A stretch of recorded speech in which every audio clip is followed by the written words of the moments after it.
अॼु शाम ताईं जे हुननि पाणी ॾिनो त ठीकु आहे, न त सुभाणे 12 साढे 12 बजे खाणी ते सभु पुॼंदासीं, पंहिंजो हक़ु पाण छीनी वठंदासीं। 4 महीना असीं बर्दाश्त कयो, हिन गर्मी में असांजे दोस्तनि जी बर्दाश्त जो लेवल ख़तमु थियो। डायरेक्टर साहब, अगर आज के दिन एक दिन के लिए अगर पानी बढ़ाया नहीं तो कल आपके खिलाफ एहतजाज होगा। गेट पे जाएंगे, उनके गेट मुटाव के खोलेंगे और पानी किसी सूरत में ले आएंगे नबी सर के लिए। काफ़ी टाइम से पानी हमें नबी सर को नहीं मिल रहा है। एमडी ने ये तस्दीक की वहाँ मीटिंग में, उसने ये कहा कि वाकई नबी सर से ज़्यादती है। कल हम आबादगार जाएंगे और अपना हक उनसे छीन लेंगे। असां जो पैमानो जेको आहे हाणे लबरेज़ थी चुको आहे। दिसंबर खां 4 महीना थी विया आहिनि, रुगो असांखे लोली पापा कल 12 बजे तक अव्हांखे टाइम ॾियूं था।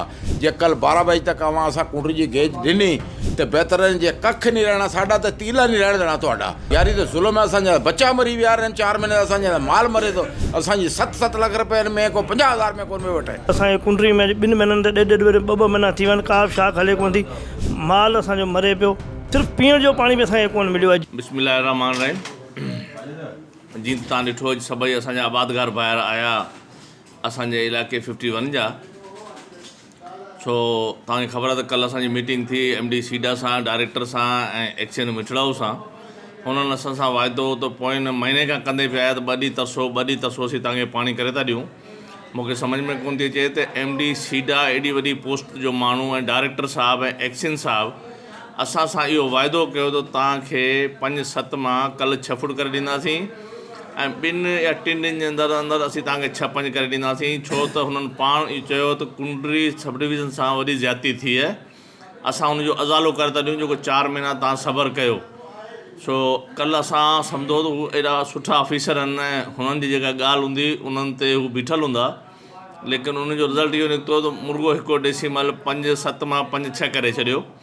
लिहाज़ा अॼु सभिनि असांजे मौजूदीन जेको इलेक्टेड असांजा डिस्ट्रिक्ट काउंसिल जा मेंबर, UC चेयरमैन्स वग़ैरह, असांजा पार्टी जा उहिदेदार, सभिनि इहो फाइनल फ़ैसिलो कयो आहे त अॼु शाम ताईं जे हुननि पाणी ॾिनो त ठीकु आहे, न त सुभाणे 12 साढे 12 बजे खाणी ते सभु पुॼंदा असांजा दोस्त, जेको हर को पंहिंजा दोस्त पाण सां गॾु माण्हू वठी ईंदो त असीं पंहिंजो हक़ु पाण छीनी वठंदासीं।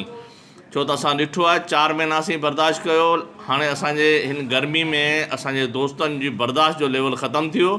लिहाज़ा फाइनल फ़ैसिलो इहो थियो आहे त सुभाणे सभई दोस्त काफ़िलनि जी सूरत में सामारे शहर में गॾु थियनि, हुतां खां असीं हलंदासीं खाणी ते, असीं पंहिंजो हक़ु पाण वठंदासीं इंशाअल्लाह। जो भी हम आबादगार हैं, हमने जो मीटिंग की है इस सिलसिले में, कल डायरेक्टर से हमारे काफ़ी दोस्त, चेयरमैन साहब और दूसरे नोटेबल्स हमारे मिले थे, तो उसने वादा किया था कि मैं आपको पानी पूरा करके दूंगा, मगर उस पर अमल नहीं हुआ। अब हमने ये फ़ैसला किया इज़्ज़त से ये पानी नहीं देगा, हम अपना हक़ छीन के लेंगे इंशाअल्लाह ताला। कल हम सब जो भी दोस्त हैं आबादगार हैं, हम सब इकट्ठे जाएंगे और हम अपना हक़ जो है वो वहाँ पे जो गेट है उठा के अपना हक़ पूरा करेंगे पानी का। क्योंकि डायरेक्टर पता नहीं किस हिसाब से ये हमारे साथ ये वो कर रहा है, काफ़ी टाइम से पानी हमें नबी सर को नहीं मिल रहा है। MD ने ये तस्दीक की वहाँ मीटिंग में, दोस्त बता रहे हैं, उसने ये कहा कि वाकई नबी सर से ज़्यादती है। तो ज़्यादती है, अगर उस पर अमल नहीं हो रहा तो इंशाअल्लाह ताला कल हम आबादगार जाएंगे और अपना हक़ उनसे छीन लेंगे। ऐं आबादगार तालका कुंडरी पुरज़ोर अपील तो करियां पंहिंजे के इंजीनियर के, आई सीडा वारनि के, आई AC के, त असांजो पैमानो जेको आहे हाणे लबरेज़ थी चुको आहे, हाणे क़ाबिले बर्दाश्त नहीं। अॼु दिसंबर खां 4 महीना थी विया आहिनि, रुगो असांखे लोली पापा इहो ॿुधे असीं तंग अची विया आहियूं। हाणे इंशाअल्लाह जे 12 कलाक जे अंदरि कल 12 बजे तक अव्हांखे टाइम ॾियूं था।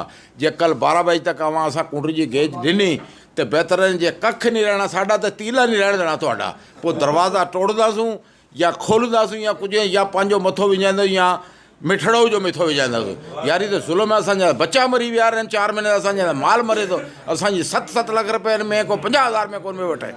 जुल्म है डायरेक्टर साहब, जुल्म है। तूं पाण कल मञियो है, मूं ॾिठो है नेट जे मथे, अकबर साहब के तूं मञियो 4 महीना असांखे पाणी कोन ॾेई, ज़्यादती असीं ज़्यादती असीं इन एरिया के बर्दाश्त कोन करण ॾींदासूं। पानी के मसले का यहाँ की टेल है नबी सरवा। नबी सरवा में हमेशा पानी जो कम आता है, ऊपर जैसे जहाँ पे टेल तो जहाँ होती है तो पानी कम आता है। ये नबी सरवा हमारी टेल है, हम खुद उमरकोट ज़िले वाले टेल में हैं, तो ये नबी सरवा भी मिठड़ा की टेल है। कल हमारा वफद हमारे नोटेबल का चेयरमैन साहब की क़यादत में गुलाम अकबर दर साहब थे और हमारे मेंबर साहबान थे, वो गए थे नारा केनाल के डायरेक्टर साहब के पास। डायरेक्टर साहब ने सुनी अनसुनी कर दी। अभी हमने फैसला किया है, सारे लोग बैठे हैं, उन्होंने सब ने आबादगारों ने फैसला किया कि किसी भी सूरत में लड़ने के बगैर कुछ नहीं होगा। हम जाएंगे गेट पे जाएंगे, उनके गेट मुटाव के खोलेंगे और पानी किसी सूरत में ले आएंगे नबी सर के लिए, क्योंकि हमारे मवेशी मर रहे हैं, हमारे फसलें सूख रही हैं। इसी वजह से हम मुतालबा करते हैं, अगर डायरेक्टर साहब अगर आज के दिन एक दिन के लिए अगर पानी बढ़ाया नहीं तो कल आपके खिलाफ एहतजाज होगा इंशाअल्लाह। कल चेयरमैन साहब हाजी शकील अहमद बाजवा जी अॻुवाणी में, गुलाम अकबर दर साहब जी अॻुवाणी में ऐं पाण में मौजूदु असां MD सीडा साहब वटि ऐं डायरेक्टर साहब वटि असां नारा कनाल वटि मिरपुरख़ास में असां मीटिंग कई, असां मिलिया आहियूं। असांखे उन्हनि यकीन ॾियानी कराई त तव्हांजो पाणी दुरुस्त थी वेंदो, पर अॼु हिकिड़ो डेसिमल किरी वियो आहे, वधण जी बजाए हिकिड़ो डेसिमल किरियो आहे। असां उन्हनि खे चऊं था महिरबानी करे तव्हां असांजो पाणी जेको आहे दुरुस्त करियो। असांजे कुंडरी में 2 महीननि ते ॾेढ ॾेढ 2 महीना थी वञनि, का बि शाख हले कोन थी, माल असांजो मरे पियो।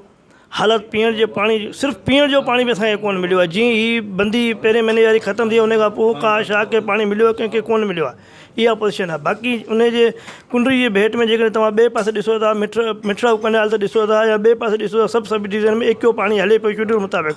असांखे त 1.5 महीने ते पाणी कोन थो मिले। इहा पोज़ीशन आहे। इन करे असां हिन खे चऊं था त महिरबानी करे असांखे पाणी दुरुस्त करे ॾिनो, असांखे 21 ते बि हलाए ॾिनो वञे पाणी, जीअं ॿी सूरत में असां पाण जेको आहे सो ज़मींदार हिते जा गॾिजी इहो अची खणी अची इहो खोलींदासीं।